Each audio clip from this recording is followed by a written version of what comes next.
ଦେଖିଲେ ଆଜ୍ଞା କେତେ ସୁନ୍ଦର ହେଇଛି, କେତେ ବଢ଼ିଆ ଭାବରେ ହେଇଛି। ସମସ୍ତେ ଯଦି ଟିକେ ଟିକେ ପ୍ରୟାସ କରିବ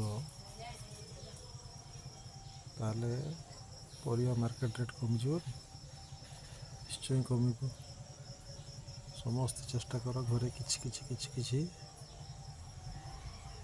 ବାଡ଼ିରେ ଘରେ ଛାତ ଉପରେ ଚାଷ କରିବା ପାଇଁ, ନିଶ୍ଚୟ ଭଲ ଫଳ ମିଳିବ। ଦେଖୁନାହାନ୍ତି କେତେ ବଡ଼ ବଡ଼ ଆଳୁ ଗଛ ହେଇଛି, କେତେ ଫଳିବ।